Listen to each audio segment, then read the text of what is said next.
ఆడబిడ్డ నిధి పథకం అంటే మహిళల పోషణాహారం కోసం ముఖ్యంగా 19 నుంచి 59 ఏళ్ల వయసు ఉన్న ప్రతి మహిళకు నెలకి 1500 రూపాయల సహాయం అందించడమే ఈ స్కీమ్ యొక్క ముఖ్య లక్ష్యం. కూటమి ప్రభుత్వం ఇచ్చిన సూపర్ 6 లో ఈ స్కీమ్ ని ఇంకా అమల్లోకి తీసుకొని రాలేదు.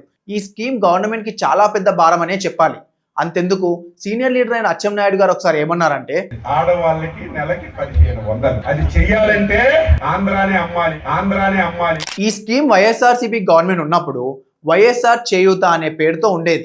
కానీ అప్పుడు ఎలిజిబిలిటీ క్రైటీరియా ఏంటంటే బిలో పవర్టీ లైన్ ఉమెన్ 45 నుంచి 60 ఇయర్స్ మధ్య ఏజ్ ఉన్న వాళ్ళని మాత్రమే అర్హులుగా ప్రకటించారు. అంతేకాకుండా ఈ స్కీమ్ లో సంవత్సరానికి 18,750 రూపాయలని అకౌంట్ లో జమ చేస్తూ వచ్చారు. అలా 4 సంవత్సరాలకి గాను 75,000 కోట్ల రూపాయలని దాదాపు 23 లక్షల మంది మహిళలకి పంపిణీ చేశారు. ఇప్పటికీ కూటమి గవర్నమెంట్ ఫామ్ అయి 15 నెలలు గడుస్తున్నప్పటికీ ఈ స్కీమ్ గురించి ఎక్కువగా మాట్లాడలేదు. అంతేకాకుండా ఈ స్కీమ్ లో ఎలిజిబిలిటీ క్రైటీరియా పెంచారు కాబట్టి, అలాగే లాస్ట్ టైం వైసీపీ గవర్నమెంట్ సంవత్సరానికి ఖర్చు పెట్టిన 19,000 కోట్ల కంటే రెట్టింపు ఖర్చు అయ్యే అవకాశం ఖచ్చితంగా ఉంది. నా ఒపీనియన్ ప్రకారం ఈ స్కీమ్ ని ఎందుకు హోల్డ్ చేస్తున్నారంటే మిగిలిన స్కీమ్స్ లో లబ్ధి పొందుతున్న మహిళల్ని ఇందులోంచి ఎక్స్క్లూడ్ చేస్తారు అని నేను అనుకుంటున్నాను. మరి మీ ఒపీనియన్ ని కమెంట్ చేయండి.